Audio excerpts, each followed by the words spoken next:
అమ్మా ఇప్పుడు నా స్క్రీన్ మీకు కనిపిస్తుంది కదా, నాకైతే మళ్ళీ కనిపిస్తలేదేంటి? ఓకే, మీకు కనిపిస్తుందా? కనిపిస్తుంది సార్. ఓకే. ఇప్పుడు మీకు ఓకే కనిపిస్తుంది కదా?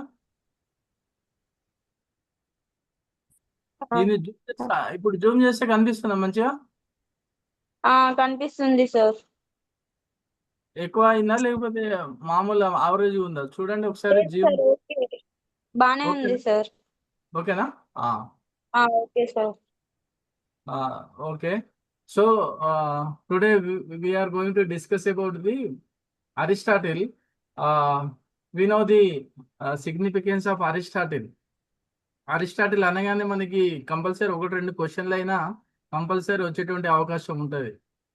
So Aristotle was the student of Plato. మీ అందరికి తెలుసు కదా, అలా ప్లేటో యొక్క శిష్యుడే Aristotle. And the significance of Aristotle lies in the classification of the government. And you might have seen that another one important, he is the first person, he studied the political science in a systematic way, అంటే శాస్త్రీయ scientific వే. రాజనీతి శాస్త్రాన్ని ఆయన ఏంటంటే శాస్త్రీయబద్ధంగా అధ్యయనం చేశాడు కాబట్టి అతన్ని ఫాదర్ ఆఫ్, ఏమంటారు ఆయనని, he was called as the father of political science. And many a time one question will come, how many constitutions were reviewed by the Aristotle? Aristotle ఎన్ని రాజ్యాంగాలను అప్పుడు రివ్యూ చేశాడంటే 158 రాజ్యాంగాలను. ఇక్కడ ఉంది కదా, అది మనల్ని బిట్లు అడగవచ్చు. ఆయన ఎన్ని రాజ్యాంగాలను అప్పుడు అధ్యయనం చేశాడు. మనం కంపారేటివ్ స్టడీ అంటాం కదా, అట్లాంటిది ఆయన అప్పుడే చేయడం అనేది జరిగింది. సో ఆయనకి father of the political science అంటాం. తర్వాత ఈయన ఏం చెప్తాడంటే మేనేజెస్ సోషల్ ఎనిమల్ అంటాడు. అవునా కదా? That quotation was very important. He was called man as a social Animal because why? Because he given the statement, because the man cannot live without the support of, without the cooperation of the other fellow beings in the society. అంటే సమాజం ఒక వ్యక్తి జీవించాలంటే ఇతరుల యొక్క సహకారం ఉండాలి, లేకపోతే అది సాధ్యం కాదు. కాబట్టి ఈ was consider as a human being as a social Animal, సామాజిక జీవి లేదా సంఘ జీవి అంటాం. కాబట్టి ఇతరుల సహకారం లేకుండా మనం ఏం చేయలేం. మన ఎవరో ఒకరు ఉంటేనే మనం మనిషిగా ఉంటాం. ఆయన అంటడం అన్నమాట, ఇట్లా లేకుండా ఉండాలంటే ఆయన మనిషి కాకుండా దేవుడైనా ఉండాలి, దయ్యమైన అయి ఉండాలి. ఎందుకంటే మనిషి అనేవాడు అలా ఉండలేడు. కాబట్టి ఈ was a social Animal. That means the human being should maintain a good societal relations with the other fellow beings. కాబట్టి ఆయన ఏం చెప్పాడు, ఆయన ఈ మానవుడు అనేవాడు సంఘజీవి. ఆయన ఒక బుక్ రాస్తాడు. ఏంటిది ఆ book? What is the name of the book which was written by Aristotle? ఎవరైనా చెప్తారా? గ్రామర్ ఆఫ్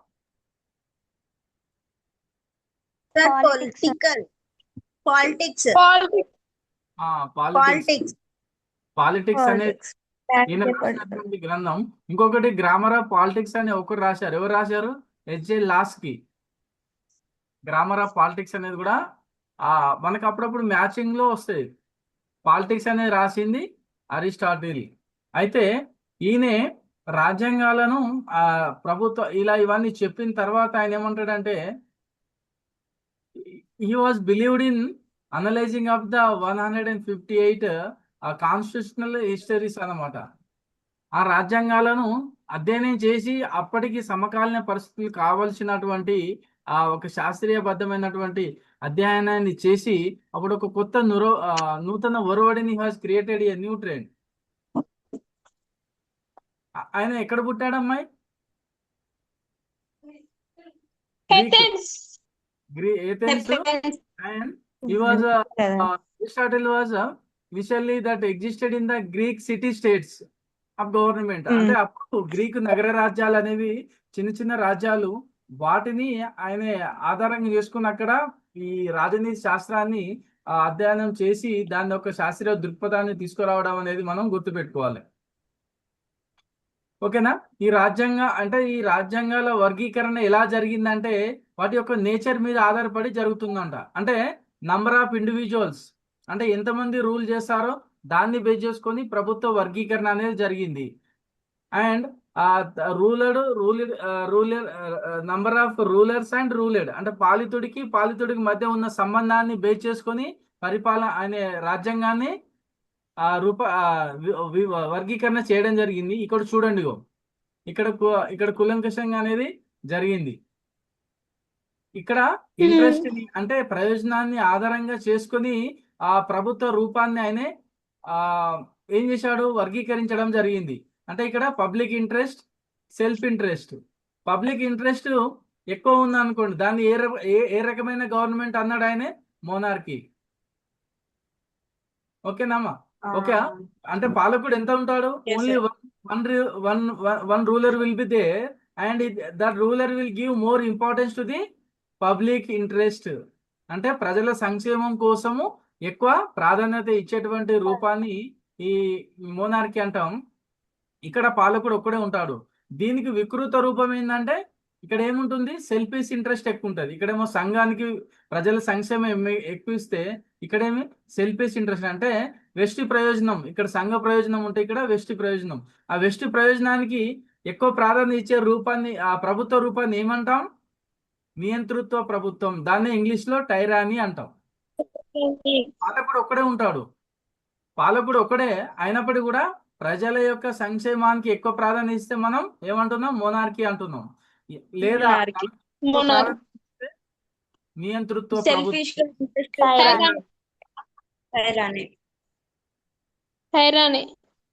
టైరానీ అనేది ఇస్తారు. అంటే ఇది వికృత రూపం అన్నట. అంటే దీనికి వ్యతిరేకమైనటువంటి రూపం.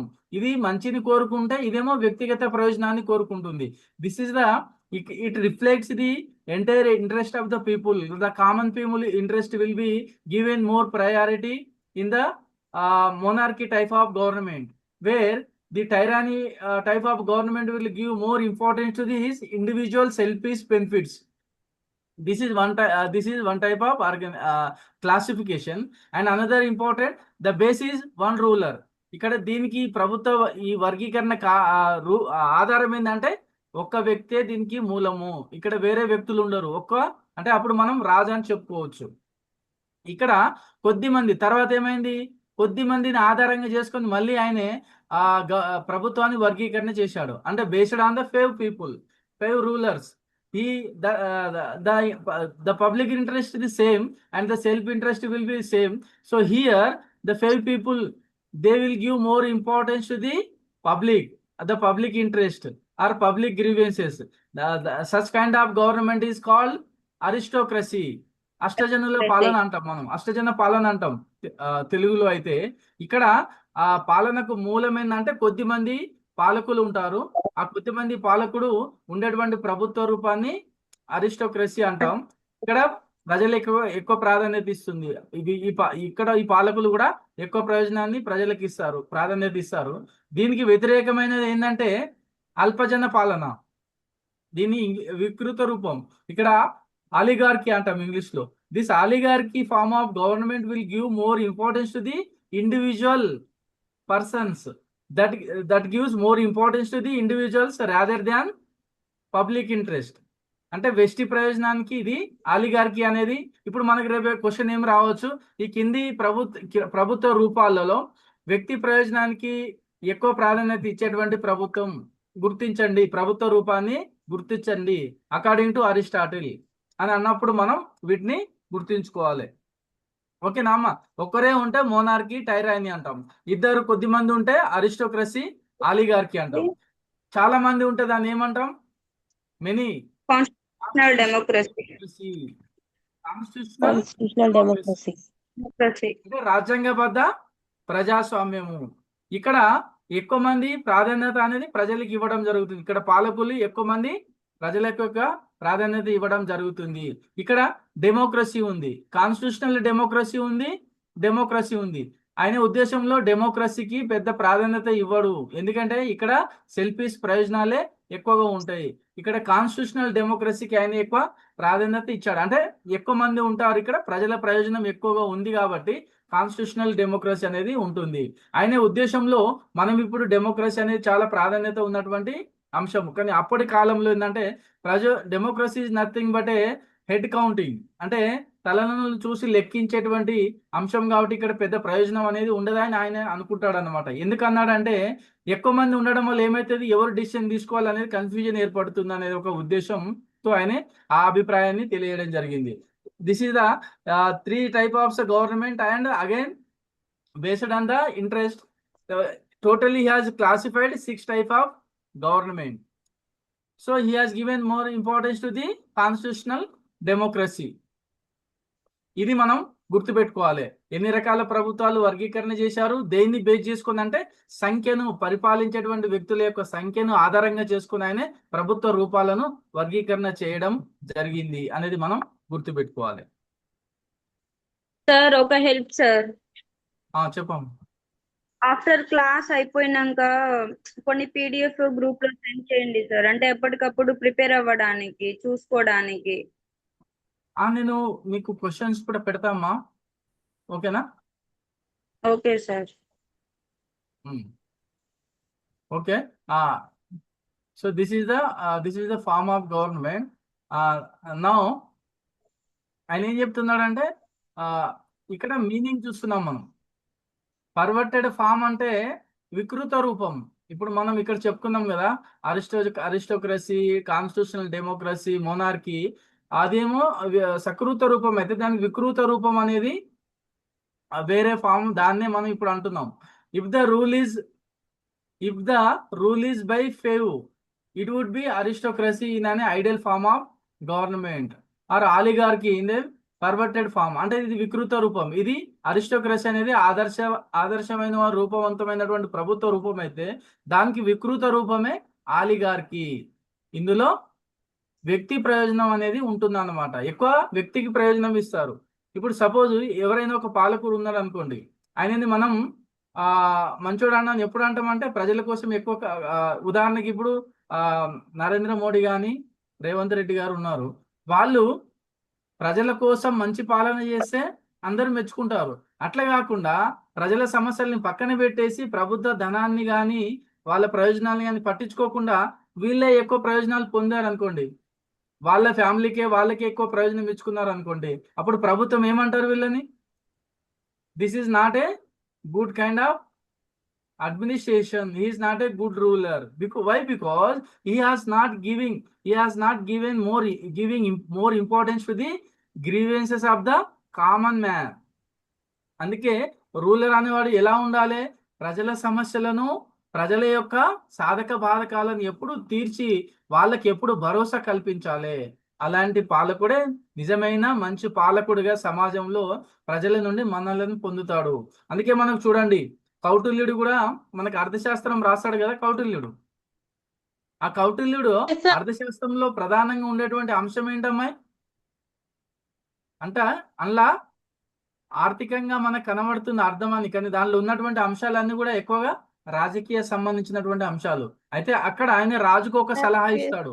ఏమి ఇస్తాడంటే, రాజు ఎప్పుడు కూడా ప్రజల సంక్షేమానికి పాటుపడాలి.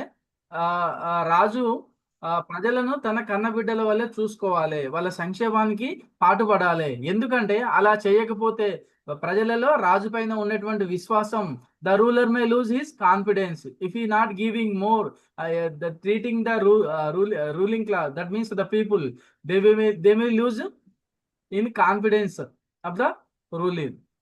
That's why he has given importance to suggestions to the ruler. కాబట్టి రూలర్ అనేవాడు ఎప్పుడైనా ప్రజల సంక్షేమానికి పాటుపడాలి. అది ఆ రోజుల్లో కావచ్చు, ఈ రోజులైనా కావచ్చు. మీరు చూడండి, ఎవరైనా మంచి పాలన చేసినప్పుడు ప్రజలందరూ వాళ్ళకి ముందుకొచ్చి వాళ్ళని గుర్తుపెట్టుకోవడం, వాళ్ళు లేనప్పటికీ కూడా వాళ్ళని గుర్తుపెట్టుకోవడం అనే చరిత్రలో మనం చూస్తుంటాం.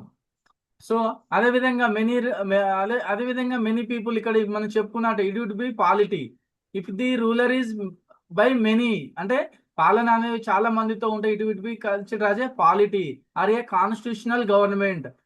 It is the ideal form of government. Aristotle కి బాగా నచ్చిన గవర్నమెంట్ ఏంటంటే polity or form of government is also consider called as a constitutional government or constitutional డెమోక్రసీనే మనం పాలిటీ టైప్ ఆఫ్ గవర్నమెంట్ అని కూడా అంటారు. దాన్నే ఆయన ఎక్కువ ప్రాధాన్యత ఇచ్చాడు. ఎందుకు ఇచ్చాడంటే it is ruled by many people, and the many people would be given more priority to the common man issues, the common public's grievances. They would be redressing the grievances of the common man. That's why he considered this a polity type of government is a good form of government. And its perverted time of government is democracy. It is a perverted అంటే ఇది వికృత రూపము. ఈ పాలిటీకి లేదా constitutional government కి ఇది వికృత రూపము. దానికి పెద్దగా ఆయనక ప్రాధాన్యత ఇవ్వలేదు. So he has provided the cycle of change of government over the time. ఆయన ఏమన్నాడంటే ఈ ప్రభుత్వం అనేది మనం అయితే కాలచక్రంలో ఎలా అయితే సైకిల్ రథ చక్రాలు ఎట్లా తిరుగుతాయో అదే విధంగా ఈ గవర్నమెంట్ రూపం కూడా తిరుగుతూ ఉంటుంది, అంటే చేంజ్ అవుతుంది, మార్పుకు గురవుతుందని చెప్తాడు. ఎందుకంటే మీరు చూడండి స్టార్టింగ్ లో మనకి ఎలాంటి ప్రభుత్వ రూపాలు ఉండేవి అంటే స్టార్టింగ్ లో రాజరిక వ్యవస్థలు ఉండేవి. ఇప్పుడు మనకు రాజ్యావతరణ సిద్ధాంతాలు చెప్పేటప్పుడు మనం చెప్పుకుంటాం. మనకు ప్రధానంగా సిలబస్ ప్రకారం చూసేటప్పుడు evolutionary theory of divine theory of origin of the state, divine theory తర్వాత మనకి ఇంకొక ప్రధానమైనది ఏంటంటే evolutionary theory of state or historical evolution of theory. దాని తర్వాత ఇంకో ప్రధానమైనది వస్తే ఏంటంటే సోషల్ కాంట్రాక్ట్ థియరీ. ఈ మూడు కూడా మనకు సిలబస్ చెప్పడం జరిగింది.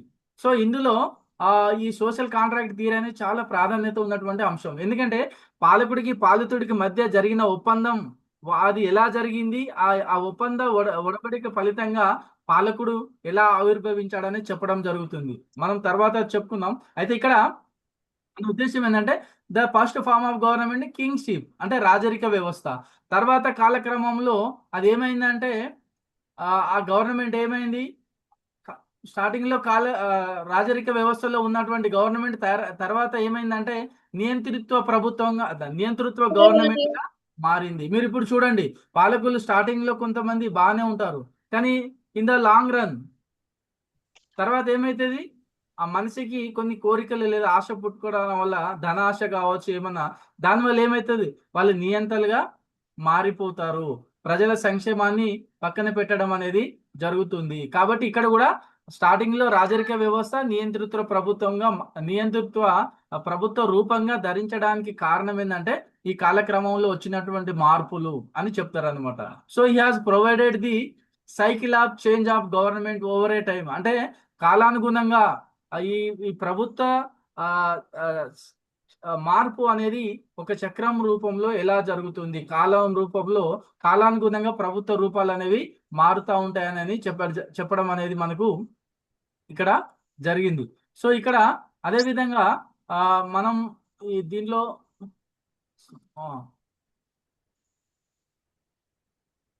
ఇలాంటి ఇవన్నీ కూడా ఎందుకు జరుగుతున్నాయంటే ఇక్కడ చూడండి కింగ్షిప్ ఆఫ్ గవర్నమెంట్ టైరానిగా మారింది. దానికి కారణం ఏంటంటే absence of control over the monarchy power. అంటే ఇది అట్లా కావడానికి కారణం ఏంటంటే రాజు అనే వాడికి అపరిమితమైనటువంటి అధికారాలు ఉన్నాయన్నమాట. మనకు థియరీ ఆఫ్ సావర్నింగ్ గురించి అబ్సల్యూట్ సావర్నింగ్ గురించి చెప్పేటప్పుడు మనం చెప్తాం the entire powers the absolute powers lies in the hands of ruler that is king.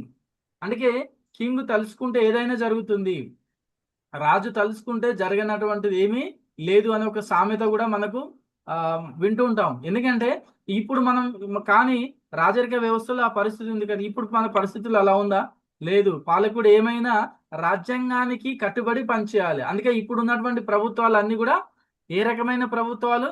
Constitutional government, that means limited government. మనకు లాక్ గురించి చెప్పుకుంటాం, ఒడంబడిక వాదుల్లో మనం లాక్ గురించి చెప్పుకున్నటువంటి ఆయన గురించి చెప్పుకున్న ఒక గొప్ప విషయం వస్తుంది.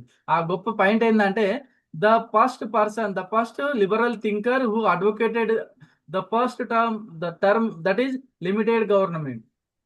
పరిమిత ప్రభుత్వ అనే పదాన్ని ఉపయోగించినటువంటి మొట్టమొదటి వ్యక్తి ఎవరంటే జాన్ లాక్.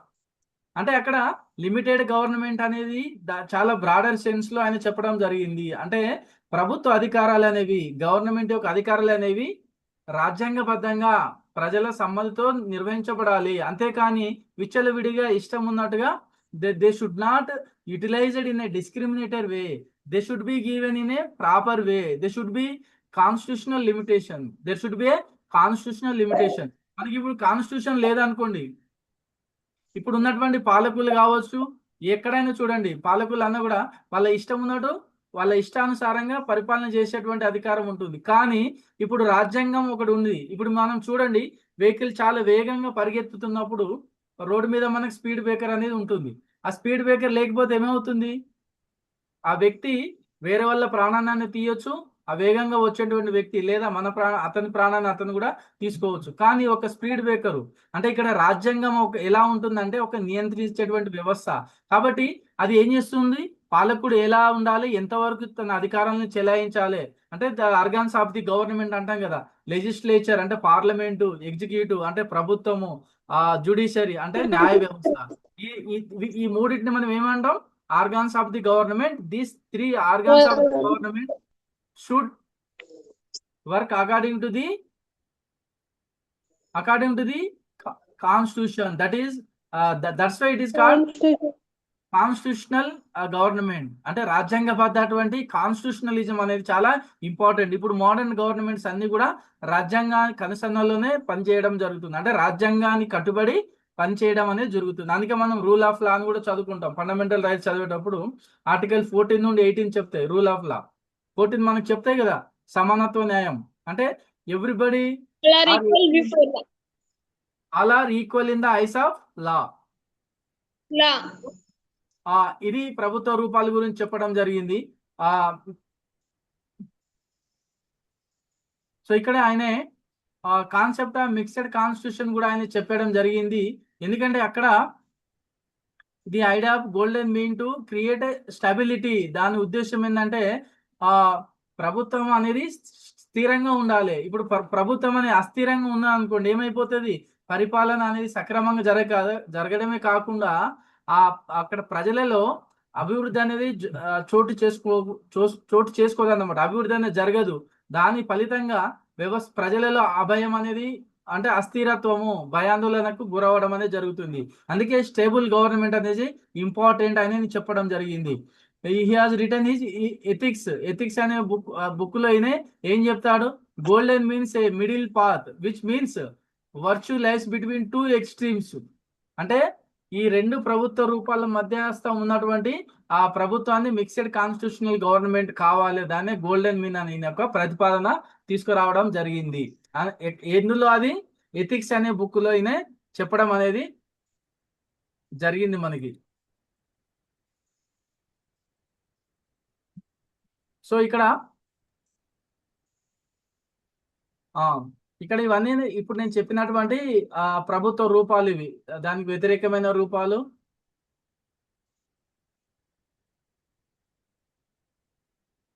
సో తర్వాత అరిస్టాటిల్ మనకు విప్లవాల గురించి చెప్తాడు. అరిస్టాటిల్ మనకు ప్రధానంగా చూడాల్సింది ఏంటంటే ప్రభుత్వ వర్గీకరణ and revolution. These are 2 important concept. Aristotle ప్రకారం రివల్యూషన్ అనేది ఎందుకు వస్తుంది, అరిస్టాటిల్ రివల్యూషన్ అనేది ఎందుకు వస్తుంది అని చెప్తాడంటే దానికి కారణాలు అనేవి మనకు చెప్పడం. ఎక్కడైనా మీరు చూడండి, అది విప్లవం కావచ్చు, తిరుగుబాటు అనేది ఎప్పుడు జరుగుతుందంటే ఎప్పుడైతే ప్రజల యొక్క ఆకాంక్ష మేరకు పరిపాలన జరిగినప్పుడు, లేదా ఎప్పుడైతే పరిపాలన when the people feel they are not getting the proper attention by the ruler, or they are not getting the self respect, or they are not giving the proper treatment, whenever they are feeling they are getting injustice, then they slowly start the agitation in the beginning stage. They will start in the form of agitation that slowly goes into the revolution. అంటే విప్లవం అనేది ప్రారంభం ఒకేసారి విప్లవం అనేది రాదు. మీరు చూడండి, మన తెలంగాణ ఉద్యమాన్ని గురించి చూసినట్లయితే ఒకే రోజు ఉద్యమం అనేది రాలేదు, 60 సంవత్సరాలు పట్టింది. అంటే అది మెల్లగా స్టార్టింగ్ లో తీవ్రత ఎట్లా ఉంటుందంటే మామూలుగా ఉంటుంది. అంటే చిన్న వ్యతిరేకతతో ప్రారంభమైంది అదొక పెద్ద ఉద్యమంగా మారడం అనేది జరుగుతుంది. దానికి కారణం అనేది ఎందుకు చెప్తున్నాడంటే, ఆయన ఏం చెప్తున్నాడంటే, the the disturbances in the political life brought crucial changes in the government of city states in Greek.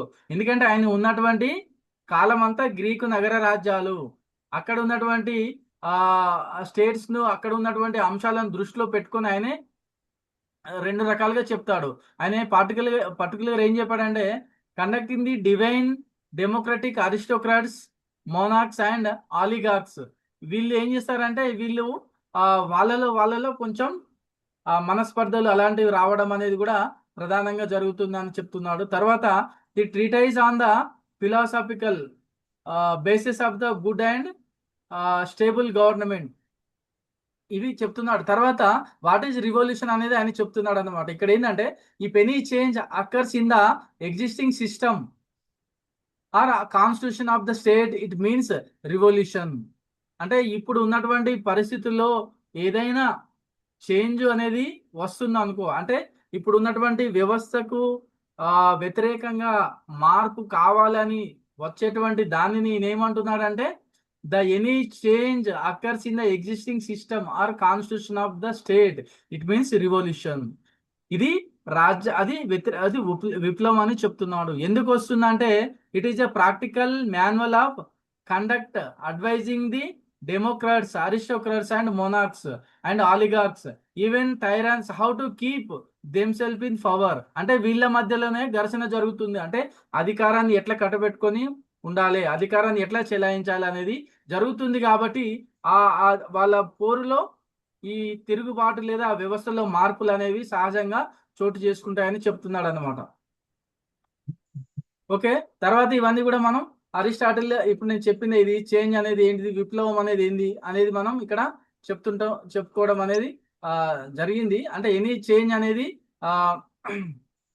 అయితే ఇక్కడ మనం ప్రధానంగా గుర్తించుకోవాల్సింది ఏంటంటే, కాజెస్ ఫర్ ద రివల్యూషన్. అంటే విప్లవానికి కారణాలు ఏంటి, విప్లవం అంటే ఏంటంటున్నాడు, ఈ వ్యవస్థలో ఉన్నటువంటి కొనసాగుతున్నటువంటి వ్యవస్థలో ఏదైనా మార్పు వస్తే దాన్ని విప్లవం అంటున్నాడు. కానీ పర్టికులర్ కాజెస్ అంటే చాలా ఇంపార్టెంట్. అంటే కారణాలు, విప్లవం రావడానికి గల కారణాలు ఏంటి అని చెప్పడంలో ఆయన చెప్తున్నాడు ఏంటంటే, Dzire for gain and profit.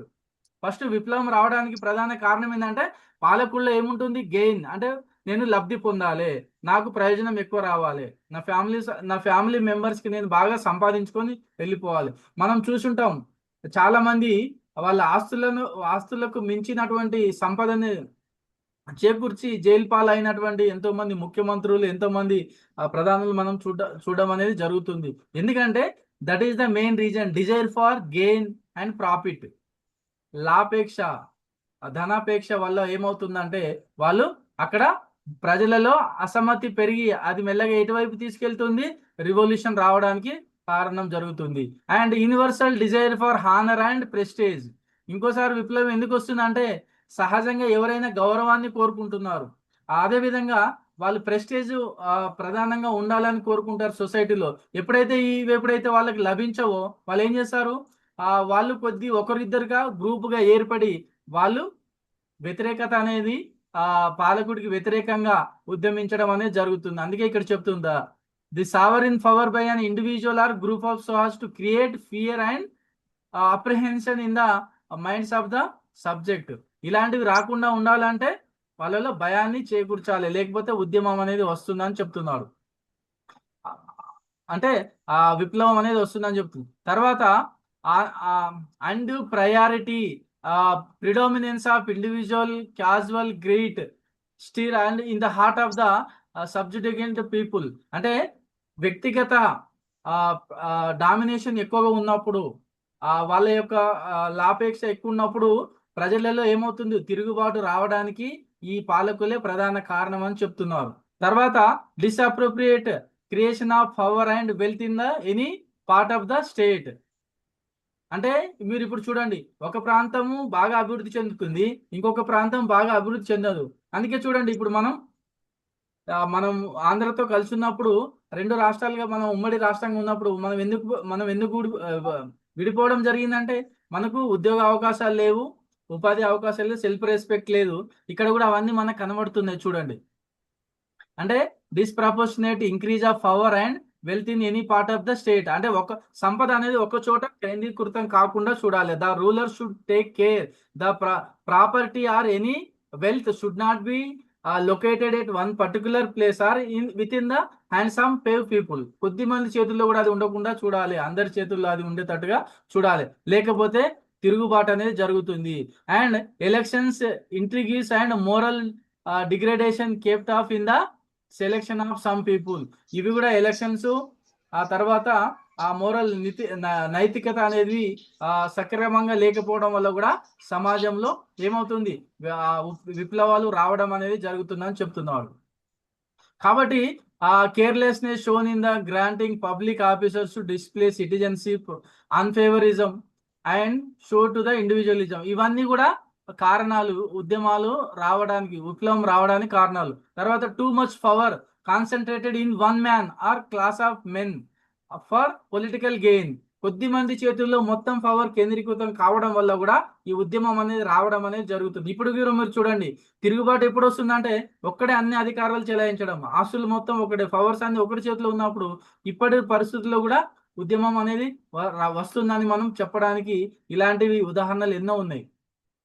And dissimilatory of difference elements in the state. ఇలా వివిధ రూపాల అంశాలు, కారణాలు అంటున్నారు.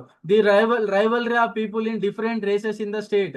అంటే ప్రజలలో మధ్య ఉన్నటువంటి అగాధాలు కానివ్వండి, విభేదాలు అవి కూడా తిరుగుబాటు కారణాలు అవుతున్నాయి. And dynastic quarrels and conflicts. మనం చూడండి, మన దేశంలో రాజుల కాలంలో